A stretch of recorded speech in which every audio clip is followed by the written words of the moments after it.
नमस्कार दोस्तों, जय हिंद, वंदे मातरम। एक बार फिर से आप सभी का बहुत बहुत स्वागत है आपके अपने YouTube चैनल एग्ज़ाम ट्री में। बात करेंगे डीएड स्पेशल एजुकेशन आईडीडी के सेकेंड ईयर के पेपर 9th की, और भैया इसका यूनिट 4। इससे पहले 1 से लेकर के 3 यूनिट तक आप लोगों का जो भी यूनिट है उनको अपलोड कर दिया गया है। अगर आपने नहीं देखा है तो बहुत सारे इंपॉर्टेंट क्वेश्चंस वहाँ से आपको मिल जाएंगे, तो एक बार देख करके चीज़ों को समझ जरूर लीजिएगा। अब हम बात करेंगे management of problem behaviour in student with intellectual disability, यानी कि बौद्धिक अक्षमता वाले छात्रों में समस्या व्यवहार के प्रबंधन के लिए रणनीतियाँ और तकनीकें। तो हम जब बात करते हैं भैया, अगर समस्या व्यवहार है बच्चे में तो उसके सीखने, सामाजिकरण, जीवन की गुणवत्ता, इसमें क्या किया जाएगा, हस्तक्षेप कर सकते हैं।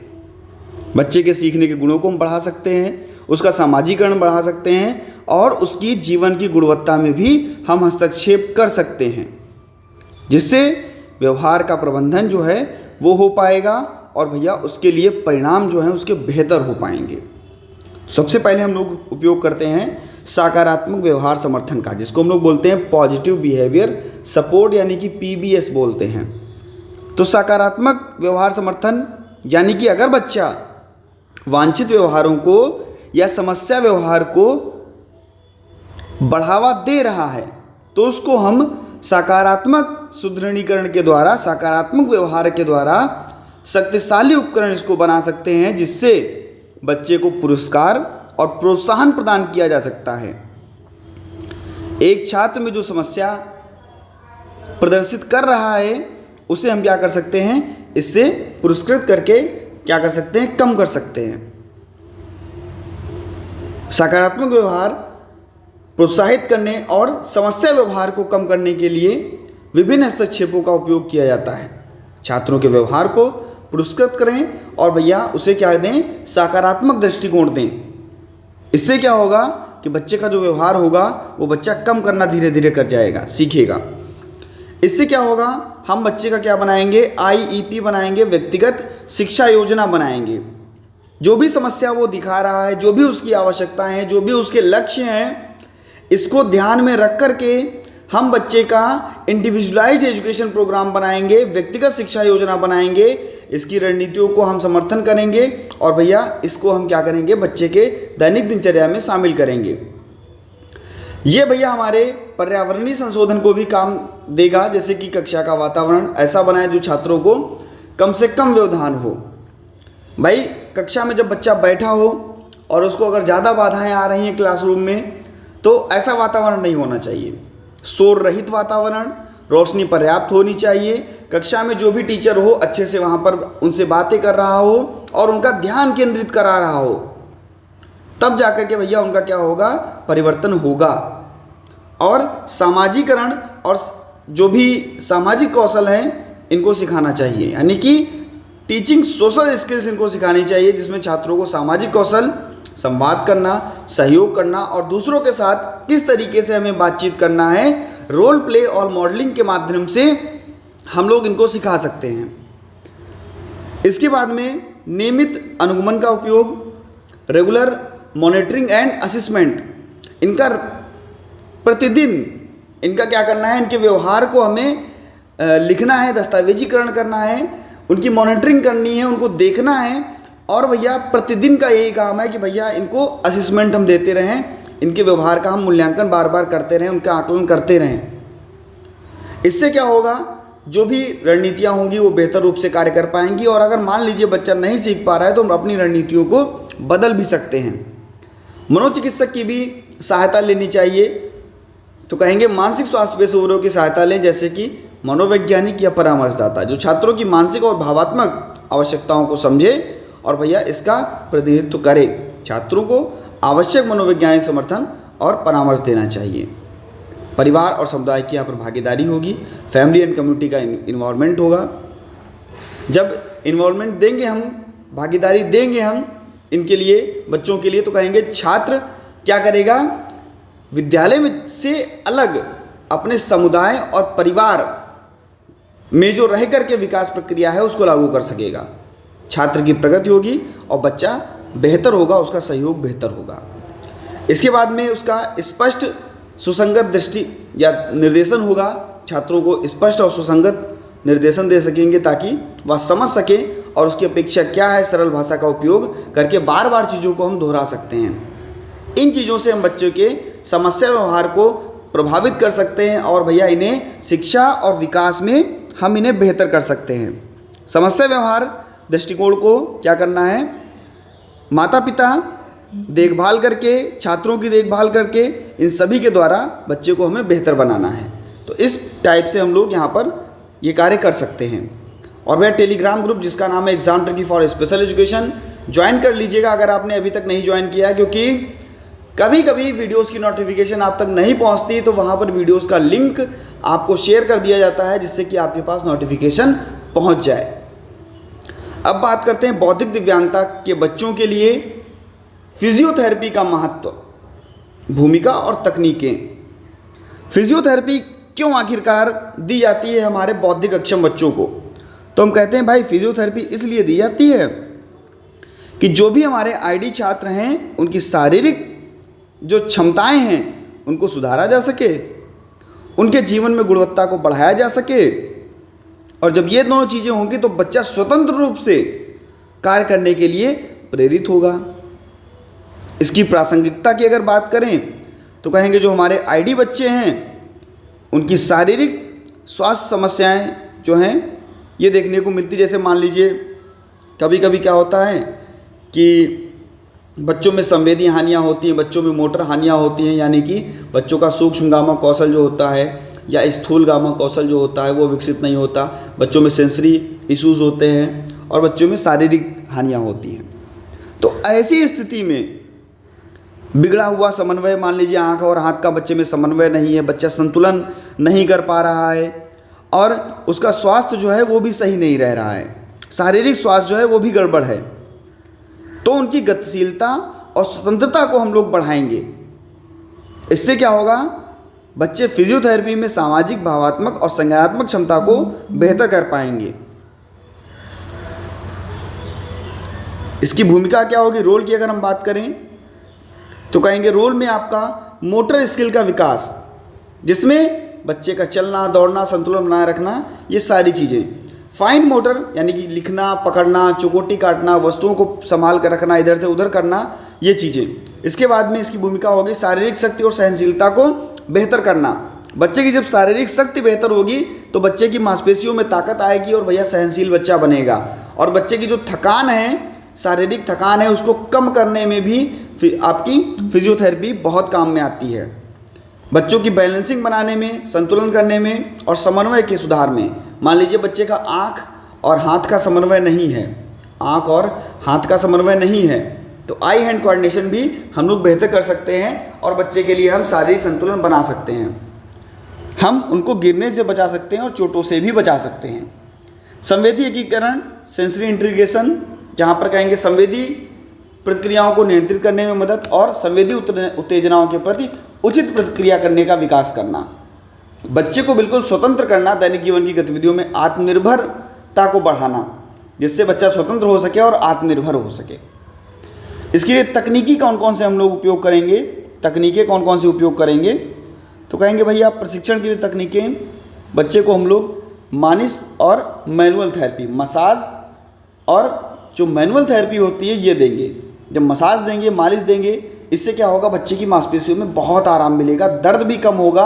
और भैया हम मैनुअल थेरेपी का भी उपयोग कर सकते हैं, मांसपेशीय टोन को हम लोग उनका सामान्य कर सकते हैं। जब हम आईडी बच्चों का समन्वय प्रशिक्षण करेंगे, इनको हम लोग तकनीकों का प्रयोग करेंगे, तो उनमें संतुलन बेहतर होगा, दैनिक जीवन की गतिविधियों को वो बेहतर रूप से कर पाएंगे। तो इसमें आपका दूसरा आएगा व्यायाम और चिकित्सा। व्यक्तिगत आवश्यकताओं के अनुसार बच्चे को अधिक व्यायाम कार्यक्रम को तैयार कराना। इसमें क्या होगा, जब बच्चा व्यायाम करेगा, जब बच्चा एक्टिविटीज़ करेगा, ऐसी जो एक्सरसाइज करके करेगा और फिजिकल एक्टिविटीज़ करेगा, तो बच्चे का शरीर में ताकत आएगी, शरीर कैसा होगा, लचीला होगा और भैया उसमें सहनशीलता भी आएगी, सहन शक्ति भी आएगी, उसको भी बढ़ावा मिल सकेगा। संतुलन में समन्वय अभ्यास, बैलेंस एंड कोऑर्डिनेशन एक्सरसाइज, यानी कि संतुलन बोर्ड के द्वारा, जो गतिविधि बोर्ड होता है उसके द्वारा बच्चों को खेल खेल में अन्य गतिविधियों को करा करके, तो ऐसे हम लोग बच्चे का विकास कर सकते हैं। इसके बाद में अगर हम बात करें आपका संवेदी एकीकरण थेरेपी की, सेंसरी इंटीग्रेशन थेरेपी, जिसमें बच्चे की संवेदी उत्तेजनाओं के प्रति प्रतिक्रिया को सुधारने में गतिविधि, सेंसरी प्रोसेसिंग को बेहतर बनाने की तकनीकें यहाँ पर आती हैं। इसके बाद में समूह चिकित्सा में भी बच्चे को हम गतिविधि में बढ़ावा दे सकते हैं। टीम वर्क होगा, यहाँ पर सहयोग बच्चे को मिलेगा। तो इस प्रकार से हम लोग ऐसे कर सकते हैं। बच्चे को बाकी सहायक उपकरण भी दे सकते हैं, व्हील चेयर, वॉकर, अन्य उपकरणों का उपयोग करके, और विशेष आवश्यकता के अनुसार बच्चे को अनुकूलित करें। फिजियोथेरेपी बौद्धिक बच्चों की शारीरिक विकास और उसकी दैनिक जीवन की गतिविधियों में आत्मनिर्भर बनाती है। इसका योगदान है कि तकनीकों और व्यक्तिगत दृष्टिकोणों का उपयोग करके छात्रों की शारीरिक और मानसिक क्षमता का सुधार करना, ये आपको यहाँ पर देखने को मिलता है। इसी प्रकार से दोस्तों 4.3 पर बात करेंगे। चैनल पर यदि आप पहली बार थे, चैनल को जरूर सब्सक्राइब कर लीजिएगा, बेल आइकन में ऑल का ऑप्शन प्रेस कर लीजिएगा, और देश का नंबर 1 चैनल बनाने के लिए आप सभी का एग्जाम ट्रिकी परिवार को बहुत बहुत धन्यवाद। स्पेशल एजुकेशन का देश का नंबर 1 चैनल आप लोगों ने बनाया, तो सभी मित्रों तक एक बार वीडियो को शेयर कर दीजिएगा। हो सकता है नोटिफिकेशन ना पहुंची हो, तो भैया जितने भी आपके ग्रुप हैं, जिस कॉलेज में आप पढ़ते हो, कॉलेज का नाम, अपने राज्य का नाम और अपना नाम लिख करके कमेंट सेक्शन में भेजिए। अच्छा लगता है, वीडियो अच्छी लगे तो वीडियो को लाइक करना ना भूलिएगा। 4.3 पर बात करते हैं, तो कहते हैं role of techniques of occupational therapy and sensory integration for student with ID. बौद्धिक अक्षमता छात्रों के लिए ऑक्यूपेशनल थेरेपी का क्या रोल होगा, सेंसरी एकीकरण का क्या रोल होगा, इसकी भूमिका के बारे में बात करेंगे। तो ओटी की बात करते हैं कि जो हमारे बौद्धिक अक्षम बच्चे हैं, इनको ओटी से क्या लाभ होगा, ऑक्यूपेशनल थेरेपी दी जाएगी तो इससे क्या लाभ होगा, इसकी भूमिका क्या होगी। बच्चा स्वतंत्र होगा, बच्चा गतिविधियों को करेगा, बच्चा आत्मनिर्भर बनेगा, खाना खाने, कपड़े पहनने, लिखने में उसको क्या होगी, वो वहाँ पर बेहतर होगा। उसके बुनियादी कौशल, हाथ, आँख और हाथ का समन्वय, मांसपेशियों में ताकत और बुनियादी जो भी कौशल हैं उनको हम बेहतर कर सकते हैं, उनका हम स्किल डेवलपमेंट कर सकते हैं। इसके बाद में संज्ञानात्मक कौशल, यानी कि ध्यान, बच्चे को जब हम ओटी कराते हैं, ऑक्यूपेशनल थेरेपी कराते हैं, तो उसका ध्यान, उसका याददाश्त, समस्या समाधान की क्षमता, ये सब चीज़ों को हम सुधार सकते हैं। शिक्षण और सीखने की प्रक्रियाओं को हम लोग बेहतर कर सकते हैं। संवेदी प्रोसेसिंग के द्वारा संवेदी उत्तेजनाओं के प्रति उचित प्रतिक्रिया का विकास करना और संवेदी विकारों का प्रबंधन करना। इसमें भैया आपका सामाजिक कौशल आ जाएगा, जिसमें बच्चे का आत्मविश्वास बढ़ेगा और बच्चा क्या करेगा, सामूहिक गतिविधियों को करेगा। इससे क्या होगा भाई, जब बच्चा सामूहिक गतिविधियों को करेगा तो एक दूसरे के प्रति एक उसका कह सकते हैं कि भैया सम्मान बढ़ेगा, और खुद से अगर उस कार्य को दूसरे को करके दे रहा है तो और बेहतर सीखेगा। तो करके सीखने का भी यहाँ पर आपको देखने को मिल सकता है। इसके बाद में आपका तकनीकों की अगर बात करें तो कहेंगे कार्य आधारित गतिविधियाँ। बच्चे को हम बार बार एक चीज़ का अभ्यास कराएंगे, ऐसी गतिविधियाँ कराएंगे जिससे बच्चा क्या करे, एक्टिविटी बेस्ड लर्निंग करे। एक्टिविटी बेस्ड लर्निंग, और ऐसी एक्टिविटीज़ जो उनके टास्क यानी कि कार्य पर आधारित हो। कोई ऐसा कार्य कराएंगे हम बच्चे को, जैसे किसी चीज़ का अभ्यास कराना, खाना खाना, सफाई करना, कपड़े पहनना, व्यक्तिगत स्वच्छता पर ध्यान रखना, तो ऐसे अभ्यासों को कराएंगे और बार बार इन गतिविधियों को कराएंगे। मान लीजिए बच्चा जो है बटन नहीं खोल पा रहा है, तो पहले बड़ी बटन को खोलना सिखाएंगे, फिर छोटी बटन को खोलना सिखाएंगे। धीरे धीरे करके ऐसे हम सिखा सकते हैं। और अगर फिर भी नहीं कर रहा है तो वेलक्रो लगा देते हैं या चुटपुटी वाली बटन लगा देते हैं, तो इनका हम लोग उपयोग कर लेते हैं। तो हम उनको क्या कराएंगे, टास्क बेस्ड एक्टिविटीज़ कराएंगे। बच्चों के आँख और हाथ और उंगलियों का क्या कराएंगे, व्यायाम कराएंगे। अगर बच्चे का हमें फाइन मोटर सही करना है तो हम लोग क्या करते हैं, पजल बच्चे से उठवाते हैं, बीड्स लगवाते हैं, बीड्स को हम लोग धागे में डाल के निकलवाते हैं। उसके बाद में कह सकते हैं कि भैया राजमा और चावल को हम लोग अलग करवाते हैं। तो ऐसी गतिविधियों को हम करा सकते हैं, जिससे बच्चे का क्या होता है, फाइन मोटर जो है वो विकसित होता है। ऐसे ही बच्चे का अगर हमें ग्रॉस मोटर विकसित करना है तो उसके लिए भी गतिविधियाँ हम बनाएंगे, और भैया इसको खेल खेल में चीज़ों को हम सिखाएंगे। अनुकूलित उपकरण का उपयोग करेंगे, जैसे मान लीजिए विशेष पेंसिल, जो मोटी पेंसिल आती है, विशेष कुर्सियाँ जिन बच्चों के लिए होती है, और संवेदी उपकरणों का प्रयोग करेंगे, जहाँ पर बच्चा सेंसरी इंप्रूवमेंट कर पाएगा। ये चीज़ें हमें देखने को मिलती है। भूमिका की बात करें तो संवेदी उत्तेजनाओं का प्रबंधन यानी कि मैनेजिंग सेंसरी स्टिमुलेशन, तो कहेंगे इसमें क्या होगा कि संवेदी उत्तेजनाओं के प्रति हम क्या करेंगे, प्रतिक्रिया देंगे। संवेदी उत्तेजना जो एक्टिविटी बच्चे की हाइपर एक्टिविटी है, हाइपर सेंसिटिविटी है, तो उसको हम क्या करेंगे, कम करेंगे। भाई हाइपर सेंसिटिविटी है, बच्चा बिल्कुल भी कंघी नहीं करा रहा है, बच्चा बिल्कुल भी चीज़ों को नहीं छू रहा है, सॉफ्ट चीज़ों को नहीं पकड़ रहा है, या फलों से डर रहा है, तो भैया उससे हम क्या करेंगे, जो ये गतिविधियाँ हैं संवेदी उत्तेजनाओं की प्रबंधन, ये गतिविधियों का हम उपयोग करेंगे। इसके बाद में मोटर कौशल को हम लोग विकसित करेंगे और व्यायाम और संज्ञानात्मक कौशल को भी उसका भी विकास करेंगे। इसके लिए तकनीकियाँ क्या क्या होंगी, तो कहेंगे संवेदी गतिविधियों को बेहतर बनाना, पानी, रेत और अन्य सामग्रियों के माध्यम से सेंसरी इम्पेयरमेंट बच्चे के कराना, बच्चे की संवेदी गतिविधियों को बेहतर कराना। इसके बाद में डीप प्रेशर थेरेपी, इसमें क्या होता है, गहरी दबाव तकनीकों का उपयोग किया जाता है, जैसे वजनदार कंबल या उत्तेजनाओं को संतुलित करने में मदद करता है। स्विंग और बैलेंस बोर्ड, स्विंग के द्वारा, बैलेंस बोर्ड के द्वारा हम क्या करते हैं, इसके मोटर कौशल और संवेदी उत्तेजनाओं को बेहतर कराते हैं। संवेदी उपकरण को करना यानी कि सेंसरी टूल का उपयोग करना, जिसमें संवेदी बॉल्स, ब्रशेस, रोलर्स, इनका उपयोग हम लोग कर सकते हैं। और आवरण और संवेदी ब्रेक, इसको यहाँ पर शामिल करना। ऑक्यूपेशनल थेरेपी और संवेदीकरण तकनीकें बौद्धिक विकलांगता वाले बच्चों के लिए महत्वपूर्ण भूमिका निभाती है। ये तकनीकी छात्रों को शारीरिक, संवेदी और संज्ञानात्मक विकास में बढ़ावा देती हैं। देखो, कोई भी टेक्निक अपनानी है, कोई भी थेरेपी देनी है बच्चे को, तो यही सारे उसके विकास होंगे। इनको तो बिल्कुल रट लेना कि भैया कहीं पर भी आ जाए तो इतने विकास तो पहले आप पेपर में लिख देना कि हाँ भैया बच्चा यहाँ पर इतना विकास होगा, बच्चा स्वतंत्र होगा, बच्चा आत्मनिर्भर होगा, ठीक है। और टेलीग्राम ग्रुप जरूर ज्वाइन कर लेना, नोटिफिकेशन हो सकता है ना पहुँच पाए, तो टेलीग्राम ग्रुप पर आपकी लिंक भी शेयर कर दी जाएगी। बाकी आप जाकर के प्लेलिस्ट में भी सभी वीडियोस देख सकते हैं, सभी सब्जेक्ट की वीडियो आपकी प्लेलिस्ट में आपको मिल जाएगी, तो वहाँ पर भी जाकर के आप लोग देख सकते हैं चैनल की प्लेलिस्ट में। 4.4 की बात करते हैं, techniques and strategies for speech and language intervention. भाषा और वाणी विकास के लिए हमें टेक्निक्स और स्ट्रेटजीज की बात करनी है। जब बच्चे का भाषा विकास होगा तो बच्चे का सामाजिक विकास बढ़िया होगा और बच्चे का शैक्षणिक विकास बढ़िया होगा। क्यों? क्योंकि भाई बच्चा बोल पाएगा तो दूसरे सुन पाएंगे, और जब सुन पाएंगे दूसरे तो क्या करेंगे, चीज़ों को और बेहतर करा पाएंगे और बेहतर रूप से ये लोग सीख पाएंगे। तो ये आपको देखने को मिलता है आपके भाषा विकास में, जिसकी हम लोग बात कर लेते हैं भैया यूनिट 4.4 की। तो कहेंगे जब भैया बच्चे का भाषा विकास करेंगे तो हम क्या कराएंगे, उसको आर्टिकुलेशन थेरेपी कराएंगे। बच्चे का अगर भाषा विकास करते हैं तो उसका हम लोग कराते हैं आर्टिकुलेशन थेरेपी।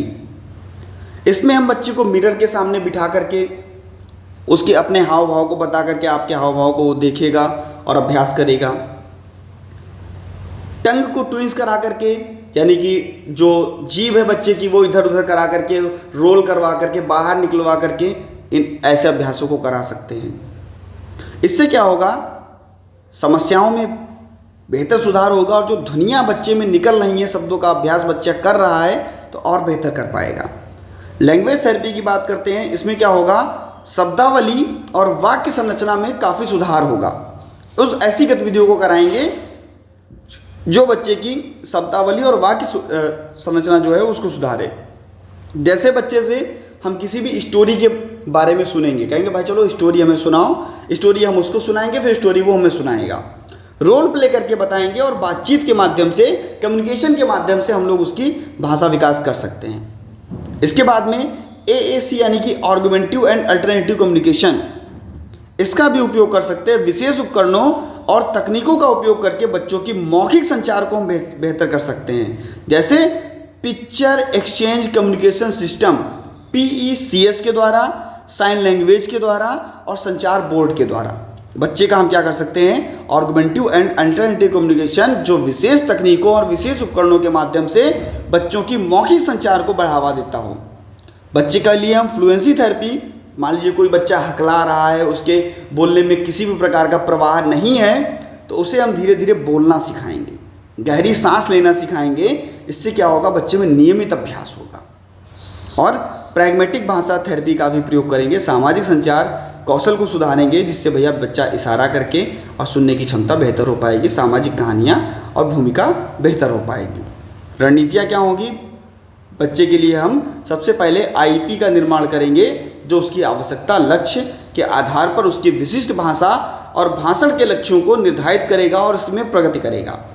बार बार हम लोग उसकी क्या कराएंगे? प्रैक्टिस कराएंगे, बार बार उसकी प्रैक्टिस कराएंगे, बार बार उसको रिपीट करवाएंगे। हम जितना ज़्यादा रिपीट करवाएंगे, जितना ज़्यादा प्रैक्टिस करवाएंगे, बच्चा और उतना ज़्यादा बेहतर होगा।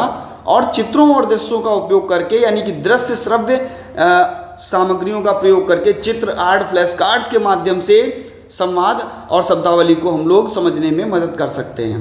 बच्चे को क्या देंगे हम लोग? पॉजिटिव रिइंफोर्समेंट देंगे। बच्चा अच्छे प्रदर्शन और प्रगति को क्या करेगा? बेहतर करेगा, आत्मविश्वास बढ़ेगा और उसका प्रोत्साहन मिलेगा। तो इस प्रकार से हम लोग बच्चे के लिए संवेदनशील सहायक वातावरण भी बना सकते हैं, जहाँ पर हम लोग परिवार और शिक्षकों की भी भागीदारी लेंगे और जहाँ पर हम लोग स्पष्ट संवाद करके भी, संवेदनशील स्पष्ट संवाद करके भी बच्चे के लिए हम जो भी उसकी भाषा है उसको बेहतर कर सकते हैं। ग्रुप थेरेपी भी दे सकते हैं बच्चे को सत्र आयोजित करके बच्चे को क्या दे सकते हैं? ग्रुप थेरेपी दे सकते हैं, जिससे बच्चा संवाद कर सकेगा और सामाजिक कौशलों को हम लोग बेहतर कर सकते हैं। मल्टी मॉडल कम्युनिकेशन भी हम बच्चे को दे सकते हैं, जैसे कि मौखिक, दृश्य संवेदी तकनीकें और छात्रों की विभिन्न संचार आवश्यकताओं को पूरा कर सके। भाषा और भाषण हस्तक्षेप में इन तकनीकों और रणनीतियों को अपनाकर बौद्धिक विकलांगता वाले छात्रों की संचार क्षमता प्रभावी ढंग से सुधार कर सकते हैं और इसके लिए शैक्षिक प्रदर्शन, सामाजिक बातचीत और आत्मनिर्भरता जो है वो महत्वपूर्ण योगदान निभाती है। इस प्रकार से आपका 4.4 भी था, वो भी आपका समाप्त हुआ। अब हम बात करेंगे recreational therapy for student with intellectual disability, yoga, music, play, movement therapy, यानी कि हमारे बौद्धिक अक्षम बच्चों के लिए yoga, music, play therapy, movement therapy, इसके लाभ क्या होंगे, उसकी भूमिका पर हम लोग चर्चा करेंगे।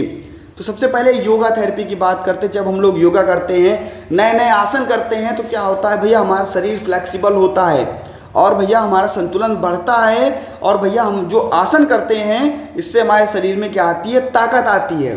हम अगर किसी भी ध्यान को कर रहे हैं तो हमें क्या मिलता है? मानसिक शांति मिलती है। जैसे कि ध्यान में आपका सांस लेना अभ्यास चीज़ें तनाव को क्या करता है? ये कम करता है। इसके लिए हम लोग बेसिक चीज़ें जो हैं, बुनियादी तकनीकें जो हैं उसका उपयोग कर सकते हैं, जैसे बालासन का उपयोग कर सकते हैं, ताड़ासन का उपयोग कर सकते हैं, वज्रासन का उपयोग कर सकते हैं। ये सब क्या होते हैं? हमारे योग के आसन होते हैं। प्राणायाम का उपयोग कर सकते हैं, जैसे कि अनुलोम विलोम हुआ, कपाल भारती हुआ, इन सभी का उपयोग कर सकते हैं। ध्यान यानी कि मेडिटेशन कर सकते हैं, एक जगह पर स्थिर बैठ करके अपने सांस को केंद्रित करना और बार बार उसको छोड़ना, और दिन भैया क्या है? अपने ध्यान को भी केंद्रित करना, जिससे कि भैया आप बेहतर रूप से सीख सको। इसमें क्या हो सकता है? हम लोग म्यूज़िक थेरेपी देते हैं बच्चे को, संगीत थेरेपी देते हैं, जिससे कि भैया बच्चा संज्ञानात्मक विकास हो सके, बच्चा संगीत सुनने, बजाने और संज्ञानात्मक कौशल को विकास कर सके। भावात्मक अभिव्यक्ति भी मिलती है म्यूज़िक के द्वारा और बच्चे का सामाजिक कौशल भी जो है वो बढ़ावा मिलता है। इसमें हम लोग बच्चे को सिंगिंग करा करके, बच्चे को वाद्य यंत्र को बजवा करके, ड्रम हुआ या इस प्रकार की जो चीज़ें होती है उसको बजवा करके, या हम भैया राइम्स को बार बार बच्चे को रिपीट करके, बच्चे को सरल गीतों को याद करा करके हम क्या कर सकते हैं? बच्चे की जो म्यूज़िक थेरेपी है उसको दे सकते हैं। बच्चे को हम और बेहतर बना सकते हैं, जिससे कि क्या होगा? बच्चा सुनेगा और फिर प्रतिक्रियाएं देना भी करेगा और सुनेगा और प्रतिक्रियाएं भी देगा। इसके बाद हम लोग खेल थेरेपी का प्रयोग कर सकते हैं, जिससे क्या होगा? बच्चे का मोटर कौशल जो है विकसित होगा। खेल के दौरान समस्या समाधान जो है उसका निर्णय लिया जा सकेगा, सामाजिकरण को बेहतर किया जा सकेगा। इससे भैया स्ट्रक्चर्ड प्ले यानी कि पजल, बोर्ड गेम्स के द्वारा, टीम खेल के द्वारा और स्वतंत्र खेल के द्वारा बच्चा क्या करेगा? स्वतंत्र रूप से खेलना शुरू करेगा। इसमें क्या होगा? भूमिका निभाना शुरू करेगा। मूवमेंट थेरेपी में भी आपकी शरीर की गतिविधियों और फिटनेस की बात की जाएगी। मूवमेंट थेरेपी का संतुलन बढ़ेगा और समन्वय बेहतर होगा। नृत्य और मूवमेंट के माध्यम से ये कर सकते हैं। इसमें क्या कर सकते हैं? बच्चे को हम डांस मूवमेंट करा सकते हैं, बच्चे को हम स्ट्रेचिंग करवा सकते हैं, जो हम लोग शारीरिक गतिविधियाँ कराते हैं जैसे पीटी वगैरह वो करवा सकते हैं, और बच्चे को संगीत के साथ मूवमेंट करवा सकते हैं। सुर लय ताल के साथ में बच्चा क्या करेगा? जब मूवमेंट करेगा, अपने डांस करेगा, तो क्या होगा? उसको बहुत ज़्यादा खुशी होगी और भैया वो गतिविधियाँ बहुत बेहतर रूप से करेगा। तो मनोरंजन थेरेपी बौद्धिक दिव्यांग बच्चों की शारीरिक, मानसिक, सामाजिक इन भूमिकाओं को बेहतर करती है। योग चिकित्सा योग थेरेपी, संगीत, खेल और जो भी मूवमेंट थेरेपी के माध्यम से हम क्या कर सकते हैं, मोटर स्किल को बेहतर कर सकते हैं, जिससे बच्चे की सामाजिक और भावात्मक अभिव्यक्ति में सुधार होगा और नई नई तकनीकों का उपयोग करके हम लोग बच्चे की जीवन को गुणवत्ता को बढ़ा सकते हैं। तो इतना भैया आपके लिए इस वीडियो में था, जो कि आपके लिए इम्पोर्टेंट था, आपको बता दिया गया है।